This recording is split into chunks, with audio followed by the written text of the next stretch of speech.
industrialização brasileira. Dentro daquele material, a gente vai sair da parte física e entrar na parte já de geografia geral. Tá? Então, aqueles itens da parte física a gente já viu bem superficialmente, né?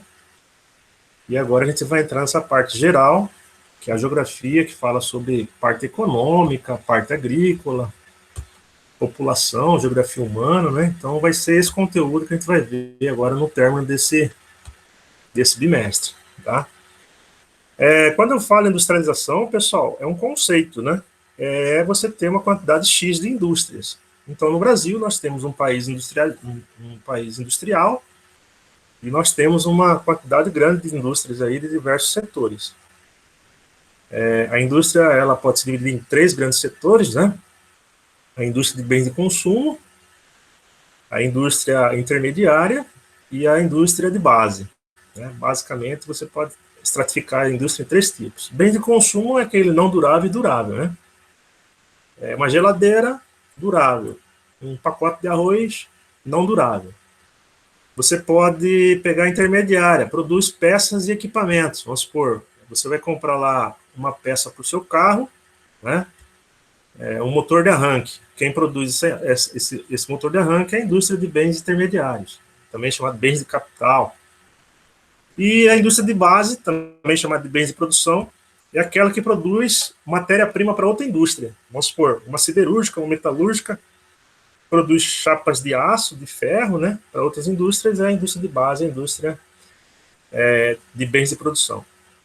Nós temos esses 3 tipos de indústria no Brasil, no mundo também há, né, só que nem sempre foi assim. Então, inicialmente, a gente vai trabalhar a origem da industrialização. Então, se vocês pegarem, historicamente, né, nós tivemos momento em que o Brasil era proibido de ter indústrias. Então, pelo slide aí, você observa que desde a nossa colonização até a vinda da família imperial para o Brasil, século XIX, você tinha uma proibição nas atividades industriais. O Brasil era colônia e automaticamente a metrópole Portugal proibia qualquer tipo de atividade industrial no Brasil. Então, praticamente tudo que nós usávamos aqui, nós não produzíamos, mas nós somente o que importávamos. Tá? Então, essa é a primeira fase de processo de industrialização. Praticamente não tinha indústria, só algumas indústrias de alimentos, de algumas roupas, de tecidos, né? Mas bem em pequena quantidade. Após isso, após a chegada da família imperial no Brasil, até a década de 30, nós já tivemos um processo de industrialização, principalmente no final do século XIX e principalmente no início do século XX, durante a Primeira Guerra Mundial. Então, durante a Primeira Guerra Mundial, o Brasil, que recebia muito produto importado, devido à guerra acontecer na Europa, a Europa deixou de fornecer produtos para o Brasil teve que, sim, produzir alguma coisa aqui que nós importávamos. Tá? E na década de 30, nós tivemos a troca de governo, né? Nós tínhamos uma oligarquia que controlava o país, e em 30 assume o gaúcho, lá, o Getúlio Vargas, e durante o seu governo nós tivemos um grande processo de industrialização. Tá? Então, isso aí já é a etapa 3. Então, da década de 30 até o início do governo JK 56, nós tivemos um grande processo de industrialização que contou principalmente, né, com o surgimento de grandes empresas estatais. Tá? Grandes empresas estatais surgiram nesse momento aí, no governo do presidente Getúlio Vargas. O que nós temos, então? A partir de 56 em diante, que é a 4ª fase, nós temos um processo de internacionalização, ou seja, chegam indústrias multinacionais no Brasil. Tá? Então, o governo de Juscelino Kubitschek, né, em 56 em diante, ele abre o país para investimentos estrangeiros e muitas indústrias chegam, né, para produzir aqui dentro produtos que nós não tínhamos naquele momento. Aqui eu coloquei que um grande passo para a industrialização brasileira foi a crise de 29, a quebra da Bolsa de Valores de Nova York, onde você tinha uma superprodução de café, você tinha uma produção elevada, mas com a crise você tem uma demanda reprimida, você não tem procura pelo café. Então, muitos cafeicultores, eles passam o quê? A deixar de investir no setor cafeeiro e passa a investir no setor industrial. Tá? Então, a crise do café, lá na década de 30, favoreceu o processo industrial no Brasil. Por quê? Muitos cafeicultores não tinham para onde escoar a sua produção e tinham algum tipo de recurso. Eles pegaram esse recurso e investiram no setor, o quê? No setor industrial. Ou seja, mudaram de atividade econômica. Deixaram a cafeicultura e passaram para o processo de industrialização. Então, ele diz no texto aqui que o café permitiu que houvesse o quê? Que houvesse um acúmulo de capitais, automaticamente, que nós tínhamos um desenvolvimento do setor industrial no Brasil.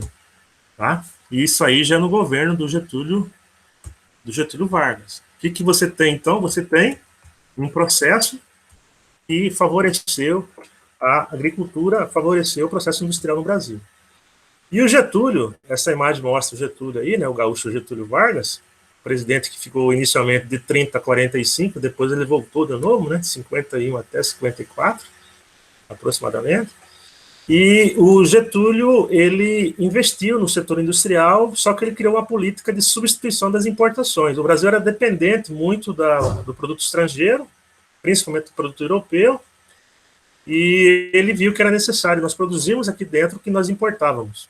Então, a era Vargas, né, a industrialização foi tardia, nós começamos depois que os demais países, não foi possível competir com o mercado mundial, e nós tivemos alguns segmentos que foram beneficiados inicialmente pelo setor industrial, principalmente os antigos cafeicultores, que passaram agora a investir no setor industrial. Tá? Aqui tem um resumo, né, da política de substituição das exportações, que era uma estratégia do governo na época. Como eu disse para vocês, muitas estatais surgiram, né, Petrobras, Vale do Rio Doce, CSN, né?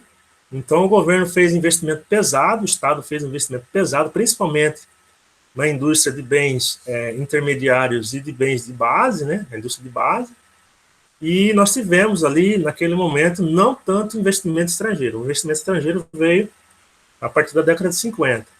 Tá? Então, o governo Getúlio Vargas, ele foi fundamental porque foi a partir dele que nós passamos a ter os primeiros processos industriais. Automaticamente nós tínhamos o quê? Nós tínhamos as indústrias brasileiras surgindo naquele momento, as grandes indústrias. Tá? A Petrobras hoje é uma companhia importantíssima no Brasil e surge no governo, né, do presidente Getúlio Vargas. Ele comenta também no texto de vocês, esse material que eu estou trabalhando, que a partir do governo JK, o Juscelino, o que nós temos? Nós temos uma ideologia desenvolvimentista, ou seja, o Juscelino Kubitschek, ele era nacionalista, ele era mineiro, né? E o seu governo de 56 a 61, ele buscou atrair o investimento estrangeiro. Então, o que você tem? O processo de internacionalização da indústria brasileira, ou seja, muitas indústrias que eram de outros países vieram para cá incentivadas por políticas governamentais. A principal política aqui do governo JK foi o plano de metas. Tá? No governo de Juscelino, o que nós temos? Surgimento de Brasília, e você tem o quê? Você tem o plano de metas, que foi o principal plano econômico de industrialização que nós tivemos no governo do Juscelino Kubitschek. Enquanto o Getúlio Vargas baseou-se na substituição das importações, o plano de metas não. O plano de metas ele queria desenvolver o nosso país com um tempo curto, né? Aí surgiu até esse lema 50 anos em 5, e o Juscelino conseguiu aí um grande êxito naquele momento, porque ele consegue, nesse pequeno intervalo de tempo, uma grande internacionalização do capital, ou seja, muitas empresas estrangeiras chegam no Brasil. Tá? Então, esse plano consistia em investimento em áreas prioritárias, principalmente em infraestrutura, né? Rodovias, hidrelétricas, aeroportos e na própria indústria.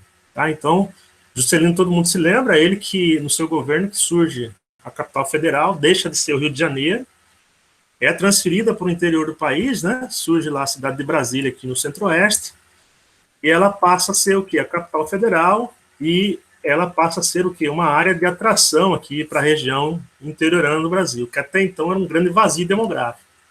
Você tinha uma concentração muito grande de população no litoral e pouca gente no interior. Então, a função do Juscelino naquele momento, ele tinha muita pressão no litoral, ele queria trazer os investimentos também para o interior do Brasil. Deixa eu só falar para vocês, eu estou voltando toda hora esse texto aqui, é que o pessoal está pedindo permissão. Aí, quando eles pedem permissão, eu vou ter que fazer esse processo aqui de novo, tá? Então, se todo mundo entrar no horário, não tem essa interrupção, mas tem gente entrando depois, né? Tá certo? Então, procurem priorizar o horário às 10 horas, tá? Eu não interrompo. Aí, depois do Juscelino, o que nós temos, historicamente? Né? Já falei do Vargas, já falei do Juscelino, e aí depois nós temos praticamente os governos militares. Tá? Então, nós temos lá 21 anos de ditadura militar. Nesse momento, nós tivemos um grande crescimento industrial no Brasil, só que o crescimento se baseou num grande endividamento. Então, qualquer livro que vocês forem pegar, ele vai dizer, ó, o Brasil cresceu em ritmos acelerados naquele momento, só que ele cresceu graças a quê? Graças ao investimento que ele pegou com organismos internacionais que comprometeu, né, a dívida externa no Brasil. A dívida externa durante a ditadura militar aumentou de forma estratosférica. Ela saltou aí de cerca de 13 bilhões de dólares, né, no início da ditadura militar, década de 60, 64, e no final ela estava em torno de quase 100 bilhões de dólares. Tá? Então foi um crescimento exponencial da dívida externa que colaborou para a industrialização. Todavia, né, aumentamos aí a nossa dívida com credores internacionais. Tá? Então houve uma grande entrada de capital estrangeiro naquele momento, muito dinheiro pego aí para investimento interno, né, aprofundamento da dívida externa. E nós tivemos grandes obras inclusive chamadas de faraônicas, né? Grandes rodovias, grandes hidrelétricas, pontes, viadutos, aeroportos, tá? Houve um grande desenvolvimento aqui do nosso país e houve um momento de grande crescimento, que foi o chamado milagre econômico, que o presidente Médici, né, uma parte do presidente Médici, onde nós tivemos crescimento aí em torno de 10% ao ano. Houve um grande crescimento econômico no Brasil, só que não houve desenvolvimento, ou seja, as condições de vida, elas não melhoraram para que todos tivessem benefícios com essas condições. Então, aqui tem outro exemplo, né, da dívida externa no Brasil, década de 70 em torno de 20 bilhões e fechou lá em 95, 160 bilhões de dólares, né? Então, o que você tem aqui? Você tem um crescimento exponencial dessa dívida que foi extraída dentro do governo militar para que houvesse um grande desenvolvimento, um grande crescimento do setor de infraestrutura no país, só que essa dívida ficou para os demais governos pagarem, né? Então, esse crescimento, milagre econômico teve um custo altíssimo, né? E o futuro está aí, a dívida tem aí o valor ainda para ser pago, né? A gente não consegue pagar porque é uma dívida praticamente impagável. E você tem o quê? Você tem que tentar negociar esses valores, por isso que o governo estabelece uma série de metas, né? Vocês já ouviram falar agora do teto de gastos, superávit primário, são formas que o governo tem para não comprometer aí a dívida tanto interna quanto a externa. Inclusive, a dívida interna no Brasil é maior do que a externa.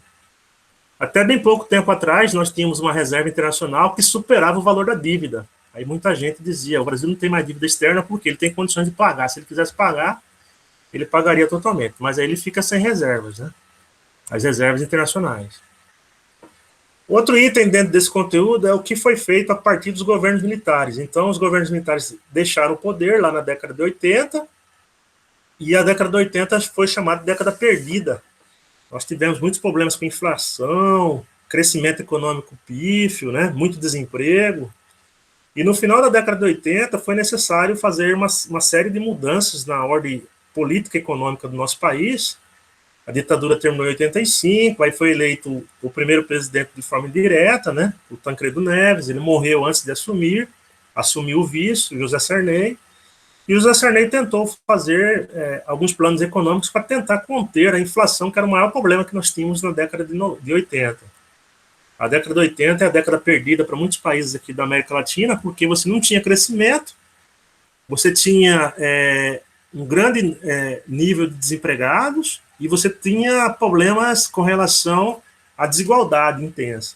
Então, no final da década de 80, o governo americano, ele sugeriu uma série de medidas para a América Latina, principalmente para a América Latina, para que eles conseguissem mudar, né, o panorama da América Latina com relação a essas crises econômicas. Tá? Então, o choque do petróleo, a questão do investimento americano, eles deixaram de acontecer, crises econômicas internacionais refletiram no Brasil, e na década de 80 surge o consenso de Washington, onde surge lá a política neoliberal, uma política que visava a não intervenção do Estado na economia, intervenção mínima, né? E a recomendação é que os governos reduzissem o gasto estatal, tá? E tinham que priorizar somente saúde, educação e infraestrutura, né? Que as empresas multinacionais pudessem concorrer em pé de igualdade com as empresas nacionais e que você pudesse reduzir as taxas de importação, estimular a exportação e privatizar as empresas estatais. Então, houve, no final da década de 80 para a década de 90, muitas privatizações, ou seja, aquilo que teve início lá com Getúlio Vargas, que foi a formação de grandes empresas estatais, ele, na década de 80, esse processo aí começa a se reverter. Essas empresas que eram estatais começam a ser privatizadas, tá? E um dos organismos que sugeriu o consenso do Washington era o FMI. Então, como a maior parte dos países da América Latina estavam endividados, eles precisavam de empréstimos para manter lá condições de ter os serviços mínimos, né? E o FMI, que emprestava esses valores, eles tiveram que seguir uma cartilha do próprio FMI, Fundo Monetário Internacional. E uma das cartilhas, e um desses itens da cartilha era o quê? A privatização de empresas estatais. Então, são políticas o quê? Políticas neoliberais. Então, aqui no Brasil, essa política ela é implantada no governo do presidente Collor. Tá? O presidente Collor foi o primeiro presidente eleito, tá? Após a redemocratização do Brasil.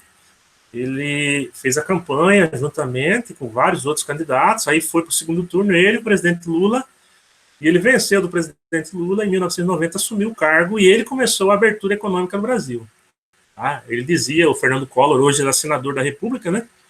Está vivo hoje o Collor, senador por Alagoas, e ele dizia que os carros brasileiros eram verdadeiras carroças. E ele ganhou a eleição com um tema bastante interessante, né? Caçador de marajás. E depois ele foi afastado porque estava envolvido também em corrupção. Nessa política, as empresas brasileiras passam a competir de pé de igualdade com as empresas estrangeiras. O Collor dizia, né, que os carros brasileiros eram verdadeiras carroças, eram necessários que as empresas estrangeiras viessem para o Brasil, montadoras, né? Nessa época você tinha um número pequeno de montadoras, a partir do governo dele tem uma abertura para essas montadoras, e chegam aí os carros importados. Só que o Collor sofreu impeachment, tá? Assumiu o vice Itamar Franco, e ele continua essa política neoliberal de privatização de empresas estatais, entre elas uma parte da Embraer. Tá? Aí, em 94, o Itamar Franco lança um plano que foi uma sugestão do consenso de Washington, que é o Plano Real. O Plano Real consegue controlar o processo inflacionário que nós vivemos na década de 80, 90. Tá? Hoje a inflação esse ano, só para você ter uma ideia, vai fechar em torno de 3% ao ano. Lá na década de 80, tinha mês que dava 200% a inflação no mês, tá? Teve anos que deu 1.000 e poucos por cento de inflação, tá? Então, o Fernando Henrique, ele começa esse processo ele continua o processo de privatização de empresas estatais, entre elas a Vale do Rio Doce, a Companhia Siderúrgica Nacional e outras empresas. E ele implanta lá outras sugestões do consenso de Washington, ideias neoliberais, né? Lei de responsabilidade fiscal, aquilo lá que o governo não pode gastar mais do que arrecada. O câmbio, ele passa a ser flutuante. O câmbio era fixo quando surge o Plano Real, depois ele passa a ser flutuante. E surge também a tal da meta da inflação, ou seja, o grande problema econômico que nós tínhamos na década de 80, com o Plano Real ele é corrigido, né, que é a inflação. E desde então você tem uma meta da inflação. Todos os anos o governo fala, ó, a inflação de 2021, a meta é 4%. O mínimo 2%, o máximo 6%. Há um limite máximo e mínimo. Esse ano aqui nós estamos praticamente dentro da meta prevista. Tá? Então o que você tem? Você tem a abertura comercial na década de 90, uma série de privatizações ao longo da década de 90 e já nos anos 2000 você vai ter concessão de serviços. Tá? Então, a partir dos anos 2000 para cá, 2003, 2004, quando assume o Partido dos Trabalhadores, o presidente Lula, a privatização dá uma recuada e, ao invés de privatizar as empresas estatais, é concedido para as empresas privadas o direito de explorar os serviços. Tá? Então, durante vários anos, você muda o modelo de privatização para o modelo de concessão. Professor, qual que é a diferença? É que na privatização o Estado deixa de ser dono da empresa. Na concessão, o Estado é dono da empresa, só que ele concede para uma empresa particular, para uma empresa privada, o uso daquela área. Ah, então, vamos supor, a Rota do Oeste, ela conseguiu uma concessão de 20 anos à BR-163. A BR-163 ainda é um ente público, né, é um ente estatal, só que quem cuida da BR não é mais o governo federal, mas sim uma empresa particular, trechos dela, né, no caso. A Rota do Oeste cuida de um trecho e ela cobra para cuidar do trecho através dos pedágios. Tá? Então, isso aí que é concessão. Ocorreu isso nas rodovias, nos aeroportos, né? Enfim, há uma série de serviços aí que são concedidos. Então, aqui tem alguns exemplos do processo de privatização, tá? Na década de 90. Inclusive, essa charge aqui do Tucano é que o Tucano representa o partido do presidente Fernando Henrique na época. E no governo do presidente Fernando Henrique é que houve o maior índice de privatizações. Dizia-se que as empresas estatais eram deficitárias, ninhos de corrupção, eram empresas que não eram lucrativas, sempre dando prejuízos, né? E muitas delas foram vendidas, só que a crítica que se fez na época é porque muitas empresas foram vendidas por um preço menor do que ela valia. Essa foi uma crítica. A Vale do Rio Doce foi avaliada lá, na época da privatização, em torno de 10 bilhões de dólares. Ela foi vendida por 2, então foi um valor abaixo do que era o valor que ela tinha. Outra crítica que se faz é que o dinheiro que as empresas estrangeiras usaram para comprar as empresas estatais, quem concedeu esse dinheiro foi o Banco Público, o BNDES. Então é outra crítica que se faz também ao processo de privatização das empresas estatais. Tá? Tem pontos positivos na privatização, muitos serviços melhoraram, né? A questão de telefonia, a questão bancária, enfim, houve uma grande melhora, né? Na década de 80, a maior parte das empresas de telefonia eram estatais, então para você conseguir uma linha telefônica demorava meses para você conseguir, era caro. Hoje não, né? Hoje você tem várias empresas concorrendo no mercado, só que os pontos negativos era isso, né? O governo perde parte do patrimônio que passa a ser da iniciativa privada. Tá? Então, muita gente é favorável a isso, muita gente é contrário, aí depende do ponto de vista de cada um. E aqui também tem um momento interessante na década de 80 e 90, principalmente na década de 90, com a chegada de muitas empresas estrangeiras no Brasil, principalmente as empresas multinacionais, elas trouxeram, pessoal, muita tecnologia. E houve uma modernização em diversos setores da atividade industrial. Então, muitas empresas, muitas indústrias que usavam muita mão de obra intensiva, muita gente trabalhando, com os braços mecânicos, com a automação, elas passaram a demitir uma série de trabalhadores. Então, as empresas vieram para cá e trouxeram lá a robotização, né? Trouxeram o braço mecânico, trouxeram a robótica, a informática, e muita gente que antes só apertava parafuso deixou de apertar porque já tinha uma máquina fazendo serviço. E também na década dos anos 2000, o que você tem? Um avanço tecnológico ainda maior, onde os aparelhos antigos são substituídos pelos mais modernos. Então aqui o robô, né, essa sarja aqui é bem tranquila de se entender. Você ter um aparelho antigo, né, vamos supor, você tem um celular antigo de 16 GB, você quer colocar um mais potente, então você troca. Então ela foi trocada por uma tecnologia mais atual. Aí, quase finalizando o texto, ele fala sobre a questão da estrutura e distribuição da indústria no Brasil. Veja bem, no Brasil, como eu disse no início da fala minha lá, nós temos indústrias de bens de produção, de base, indústrias de bens de consumo, né?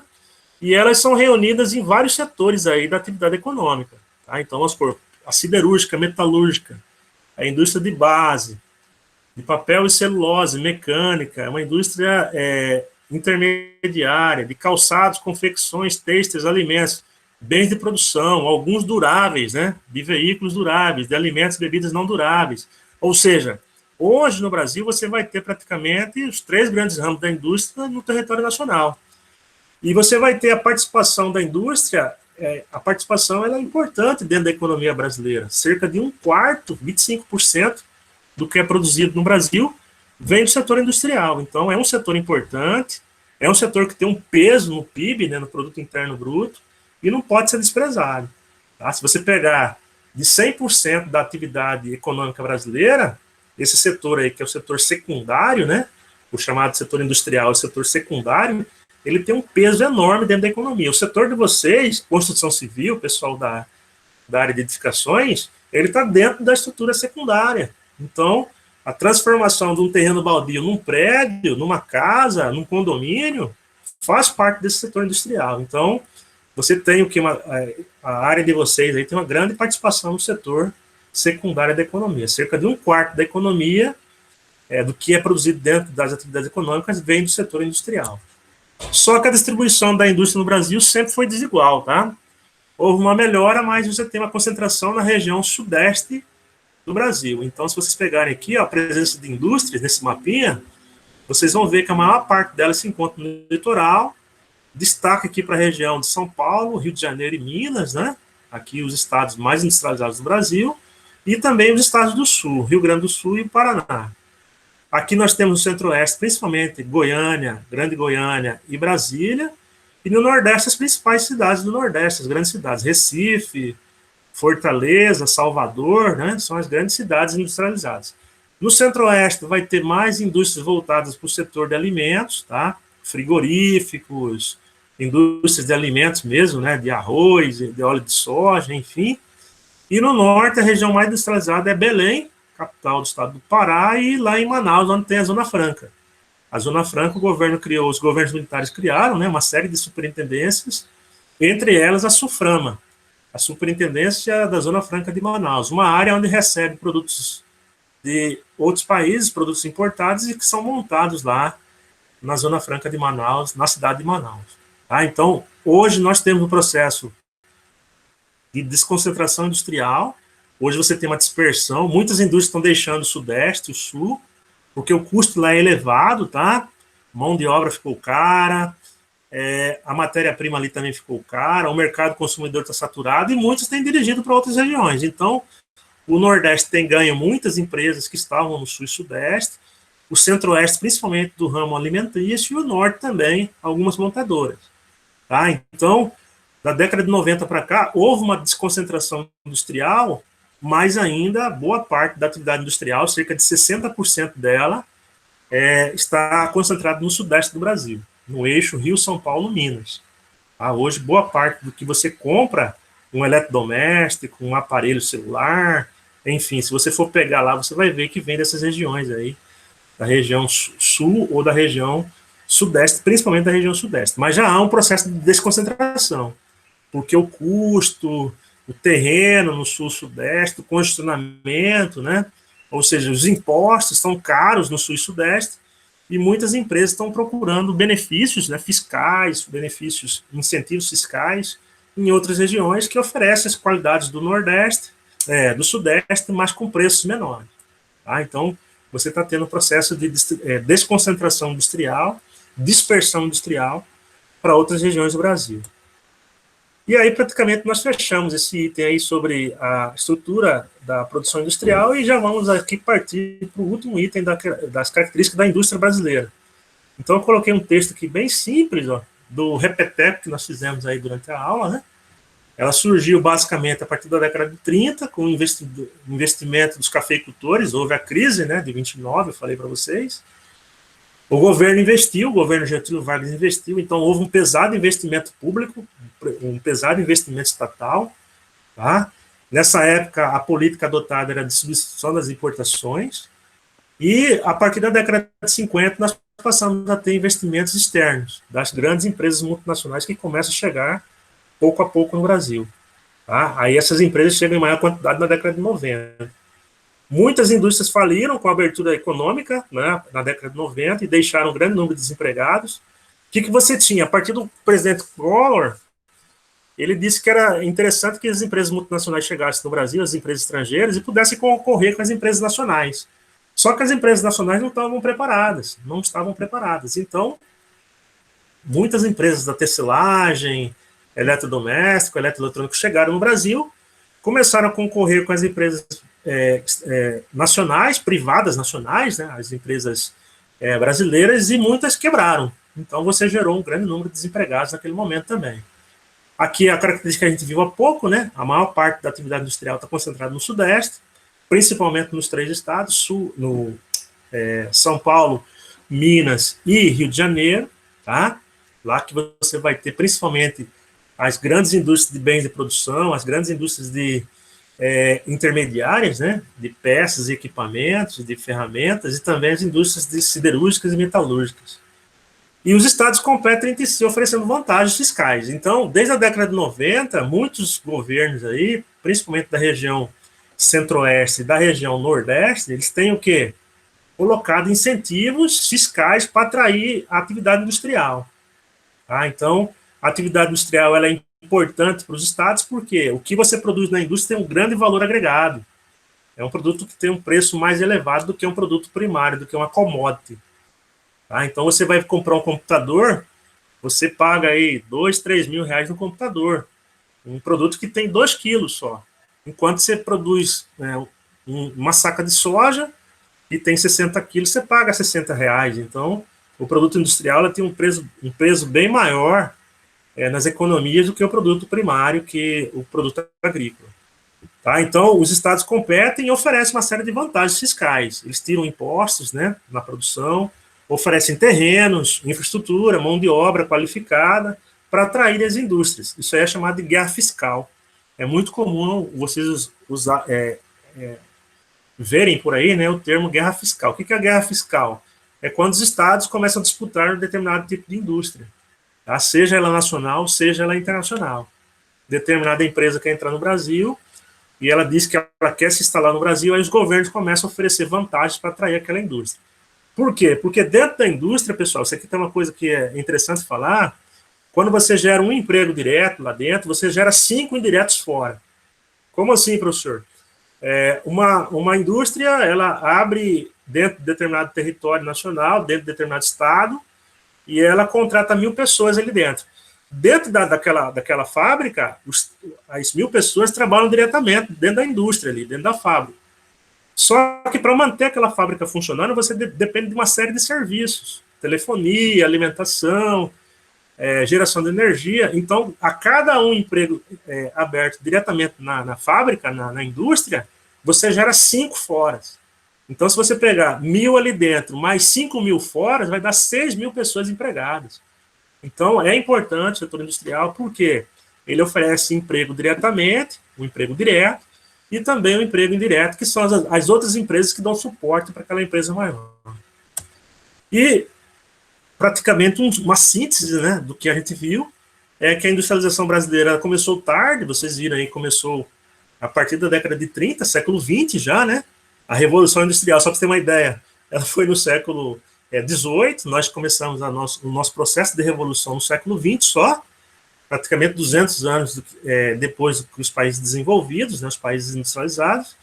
Ela foi atrasada, né, dependeu muito do capital estrangeiro, principalmente a partir da década de 50, e ela hoje é concentrada, principalmente na região sudeste. A região sudeste ela detém aí cerca de 50%, 60% da atividade industrial no Brasil. Tá, pessoal? Então, aqui é uma síntese só do nosso conteúdo de industrialização brasileira, e aí eu deixo para vocês o exercício, tá? E vou mandar daqui a pouco no e-mail das 2 turmas o exercício para vocês fazerem uma reflexão do que nós vimos hoje. Tá? Então, um resuminho do que foi a política de substituição de importações, né? Chamada de ISO do governo Getúlio Vargas, o que foi o plano de metas do governo Juscelino, né? O que foi o milagre econômico, a gente falou agora há pouco, né? Nós crescemos, mas não houve desenvolvimento econômico, houve crescimento, diferentes conceitos, né? 2 medidas do consenso de Washington, eu falei várias, né? Então, vocês vão pegar 2, explicar 2 medidas, e 2 características básicas da industrialização brasileira. E vocês podem pegar diversos que nós vimos, pegar 2 e explicar. Tá certo? Então, esse aqui é o conteúdo de hoje, bem facinho, bem tranquilo, tá? Eu não vou estender muito com vocês, é uma forma somente de vocês reverem a matéria, e eu peço que vocês façam aí no momento oportuno. Professor, esse aqui é para entregar o exercício? Não é para entregar, né? A gente vai ter um momento